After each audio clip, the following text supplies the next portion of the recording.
এই মধুপুর অঞ্চলে দুর্লভপুরে যে সান্ধ্যকালীন পথসভা হচ্ছে আগামী 23শে এপ্রিল নির্বাচনকে সামনে রেখে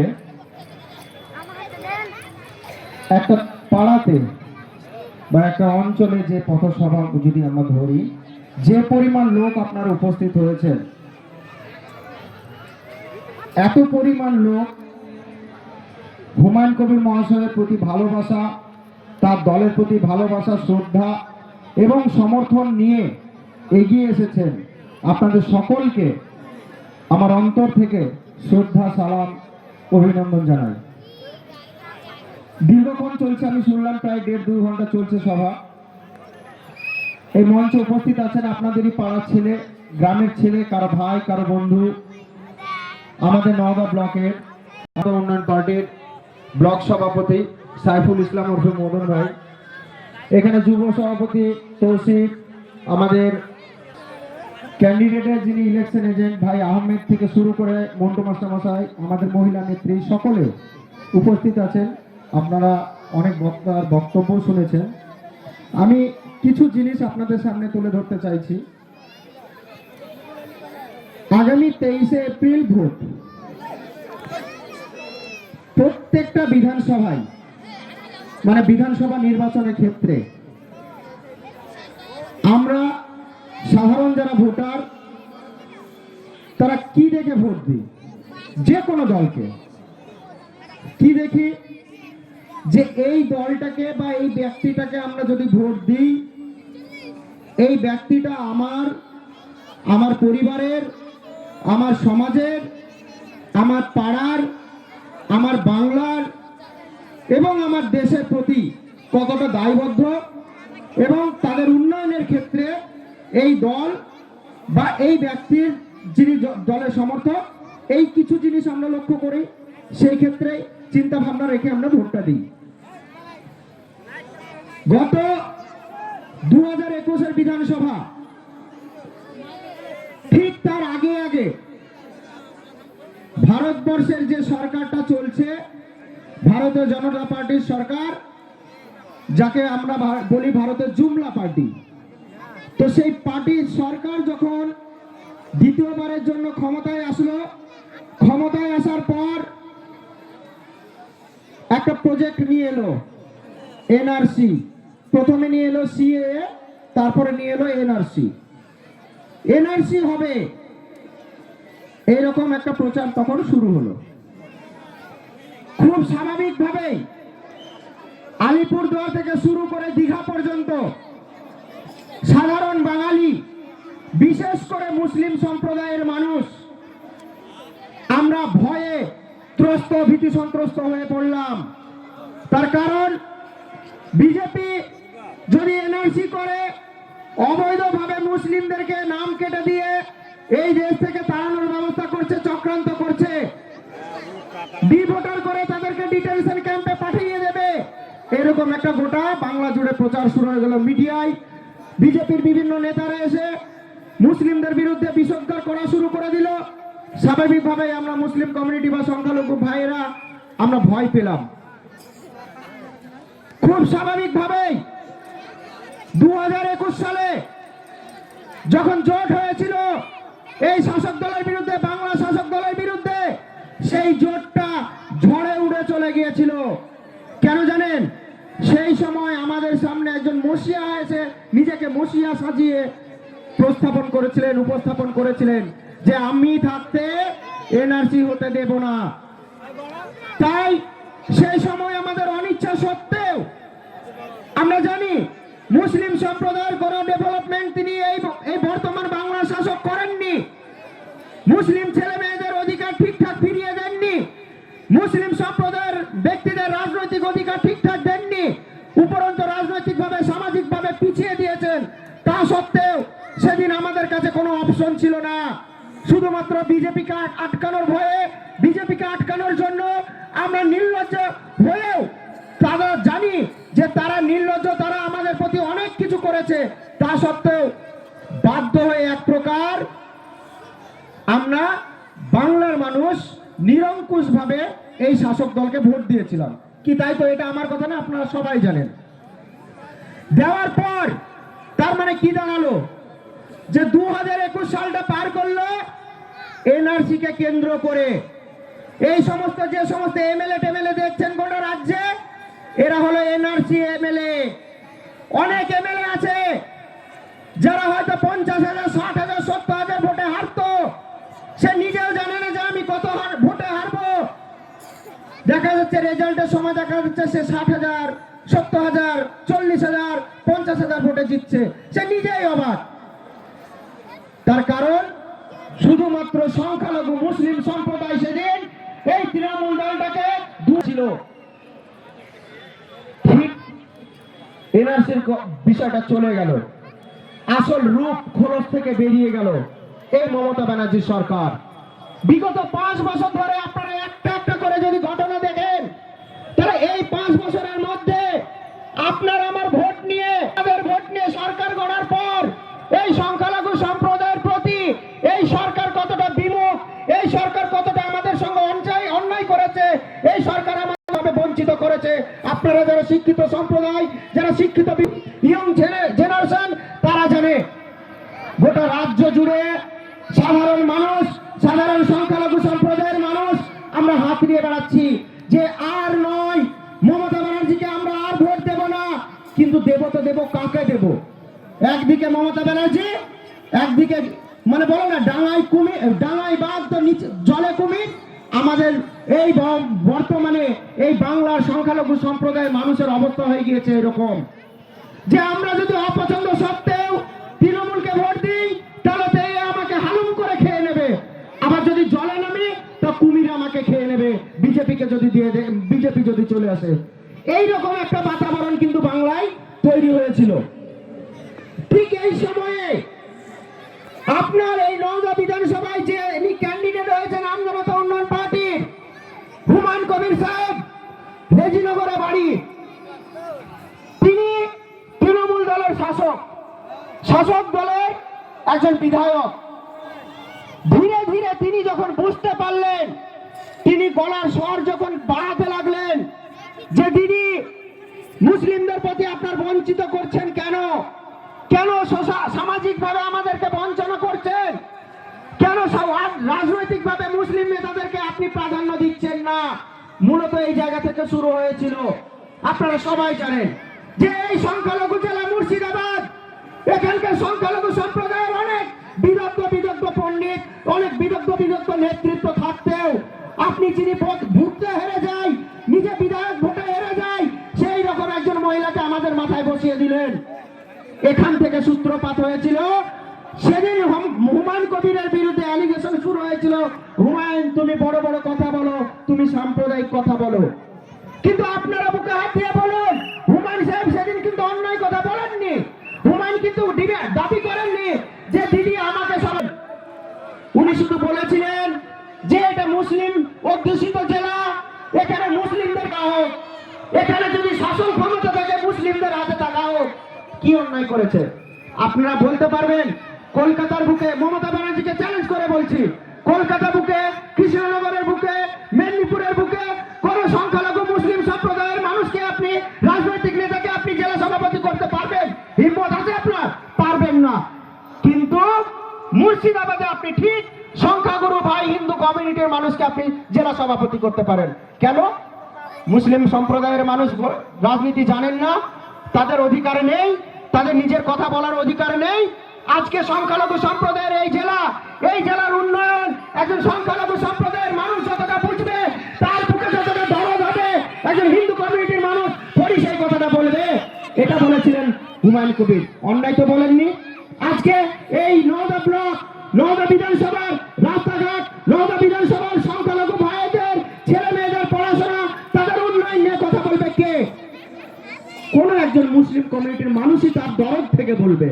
কিন্তু যদি এখানে অন্য কমিউনিটির মানুষ, সে কি আমার আপনার দরদটা বুঝবে? এই কথাগুলো বলা হুমায়ুন কবিরের অন্যায় ছিল? অন্যায় ছিল না বন্ধু, আমি অন্তত মনে করি না অন্যায় ছিল। এগুলো ছিল রাজনৈতিক প্রোপাগান্ডা। সেই জায়গা থেকে দাঁড়িয়ে ধীরে ধীরে ধীরে ধীরে যখন দেখতে লাগলো হুমায়ুন কবির মতো সাহেবের মতো মানুষ, আপনাদের সাধারণ মানুষ যখন বুঝতে পারলেন যে মমতা ব্যানার্জি আমাদের ভোট নিলেন, তিনি আমাদের উন্নয়ন তো করছেন না, উপরন্তু একটার পর একটা ঘটনা রাজ্যের সঙ্গে ঘটে যাচ্ছে। প্রথমে এলো ওবিসি, সংখ্যালঘু সম্প্রদায়ের মানুষের ছেলে মেয়েদের নাম কেটে যাচ্ছে, বলতে গেলে বলছে তুমি সাম্প্রদায়িক। তারপরে এলো কি ওয়াকফ সম্পত্তি, আমার আপনার পূর্বপুরুষরা যে সম্পত্তি দান করে গিয়েছে মসজিদ করার জন্য, কবরস্থান করার জন্য, সেই জায়গার উপরে নজর পড়লো বিজেপি সরকারের। তো খুব স্বাভাবিকভাবে মুসলিমরা যখন রাস্তায় নামলো, এই সরকারের, এই রাজ্য সরকারের কি উপায় ছিল, কি উচিত ছিল বলুন? সেদিনকে সংখ্যালঘু সম্প্রদায়ের পাশে দাঁড়িয়ে মমতা ব্যানার্জি সরকার যদি বলতো যে আপনারা চিন্তা করবেন না, আপনারা অশান্তি করবেন না, আমি আপনাদের ঘরের মেয়ে হয়ে আমি আপনাদের পাশে দাঁড়াবো, আপনাদের একটা সংখ্যালঘু সম্প্রদায়ের ওয়াকফ সম্পত্তি আমি বাজেয়াপ্ত হতে দেব না, করেছিলেন কি? উপরন্তু তার বুকের ভিতর থেকে, তার অন্তর থেকে বেরিয়ে এলো সংখ্যালঘু সম্প্রদায়ের প্রতি তার কত ব্রিটিশ না। তিনি বলেই ফেললেন একটা সভা থেকে যে আপনারা যদি এই রাজ্যে থাকতে চান, এই রাজ্যে কোনো অশান্তি করা যাবে না, আপনারা যদি আন্দোলন করেন তাহলে দিল্লি চলে যান। শুধু এখানেই শান্ত থাকেননি, তিনি বলেছিলেন এখানে যদি আন্দোলন করেন তাহলে আমার থেকে কেউ শত্রু হবে না। আপনারা এখনো ইউটিউব ভিডিও দেখে নিন। ও সংখ্যালঘু সম্প্রদায়ের আপনারা আমরা যদি নিজেদের অধিকারের কথা বলো তাহলে আমরা আপনার শত্রু হয়ে যাব। ভোটের বেলায় তো খুব মজা লেগেছিল আমাদের ভোট নিতে, তখন মনে ছিল না যে মনিরুলের পাশে দাঁড়াতে হবে, পাশে দাঁড়াতে হবে, এটা আমার নৈতিক কর্তব্য, নৈতিক দায়িত্ব, সেটা করেননি। ঠিক তারপরে চলে গেল একটা মিথ্যাবাদী, দেখুন এসআইআর হবে, এসআইআর হোক, এসআইআর নিয়ে কোনো ভারতবর্ষের কোনো মানুষের কোনো দ্বিমত ছিল না, কারণ বিগত দিনেও এসআইআর হয়েছে, আবার হবে, আগামীতেও হবে। কি করতে গিয়ে যেটা লুকানো, মানে কি বলে লুকানো, তার অন্তরের কথা যেটা, সেটা প্রকাশ পেল কি এসআইআর নাম করে।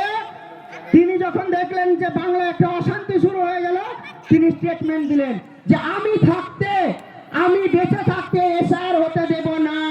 বলেছিলেন তো? আপনারা কি আমাদের রাজ্যের যিনি মুখ্যমন্ত্রী মাননীয় মমতা ব্যানার্জি, তার মৃত্যু দিবস দিয়েছেন আপনারা? তিনি কি মারা গিয়েছেন? তিনি জল জ্যান্ত বেঁচে আছেন, ভগবান না করুক তিনি না মারা যান, আরো দীর্ঘ আয়ু হোক তার। কিন্তু আপনি যখন একজন শাসক দলের এবং একজন সরকারের প্রধান, আপনি কেন এই ধরনের কথা বলবেন যে আমি বেঁচে থাকতে এসআইআর হতে দেব না? তার মানে বাংলা মানুষকে আপনি বলেছিলেন যে আমি পাশে থাকবো, কিন্তু আপনার অ্যাক্টিভিটি কি দেখলাম? যেদিনকে ফর্ম নিতে গেল চুপচুপ করে ফর্মটা নিয়ে নিলেন, ফর্মটা ফিল আপ করে দিলেন, দিয়ে চুপচাপ সিট ঘুরে চলে গেলেন। আর গোটা বাংলার মানুষ রোদে গরমে প্রত্যেকটা বিডিও অফিসে লাইনের পর লাইন এ কাগজ সে কাগজ দিয়ে হয়রান হয়ে গেল। কোনো দিন তার এবং তার ভাইপোর কোন স্টেটমেন্ট আমরা পাইনি। ঠিক যখন হয়রানিটা আমার আপনার সব শেষ হয়ে গেল, হয়রানিটা কি হয়েছিল জানেন?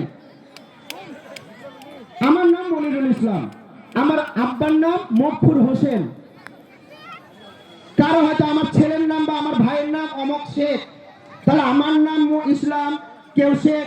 আমাদের সংখ্যালঘু সম্প্রদায়ের মানুষদের টাইটেল নিয়ে খুব একটা মানে থাকে না, যার যেমন হয় সে অনেক ক্ষেত্রে অনেকে ব্যবহার করে। শেখ বানান আপনারা কি লেখেন? কেউ লেখে ইংরেজিতে এস কে শেখ, কেউ লেখে SHEIK শেখ, কেউ লেখে SHAIK শেখ, বিভিন্ন জন বিভিন্ন রকম ভাবে লেখেন। তো এইগুলোকে ঠিকঠাক না করে এর মাধ্যমে বলছে, এর মাধ্যমে করেছে যে বানান ভুল হওয়ার কারণে কোটি কোটি মানুষ আমরা রাস্তায় নেমে গেলাম, রাস্তায় লাইনে দাঁড়িয়ে পড়লাম।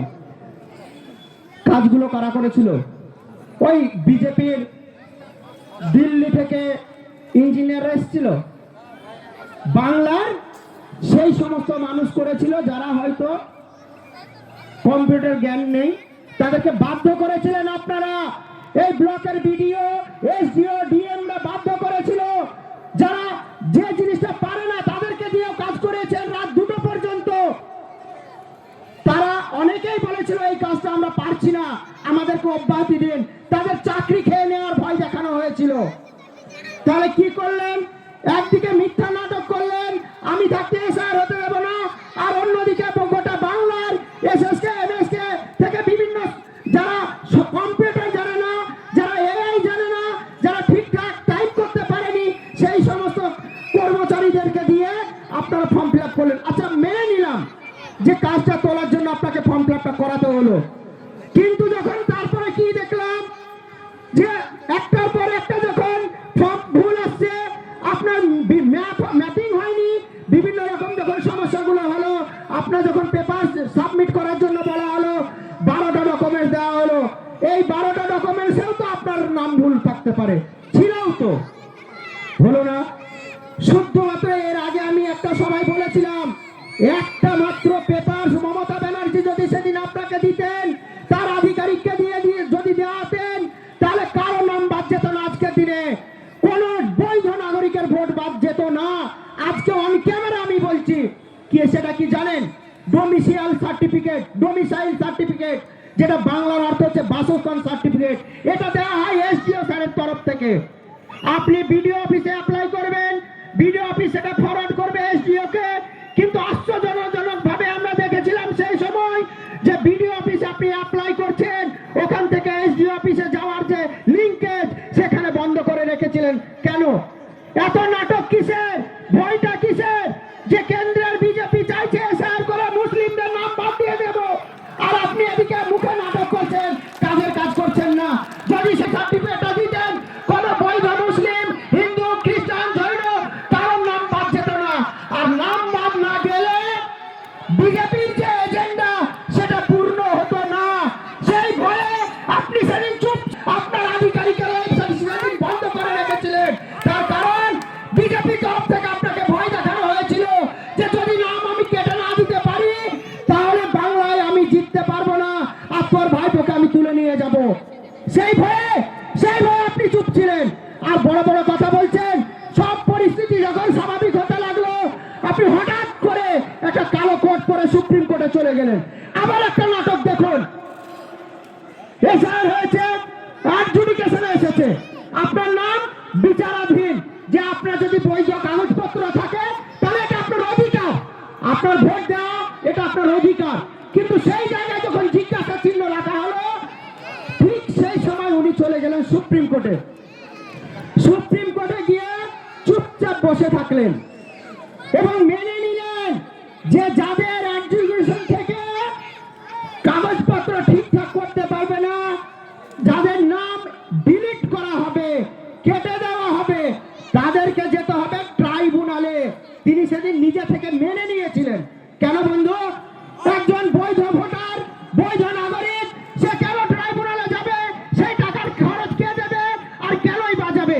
যে ভোট নিয়ে আপনি গতবার মুখ্যমন্ত্রী হয়েছেন, যার ভোট নিয়ে এখানে এমএলএ হয়েছে, যার ভোট নিয়ে এখানে মন্ত্রী হয়েছে, যার ভোট নিয়ে পঞ্চায়েত সমিতির সভাপতি থেকে পঞ্চায়েত প্রধান থেকে সমস্ত জনপ্রতিনিধি হয়েছে, সেই ব্যক্তিটা আজকে বলছে ঠিক বিধানসভা ভোটার আগে আপনার ভোট নেই, আপনি অবৈধ ভোটার।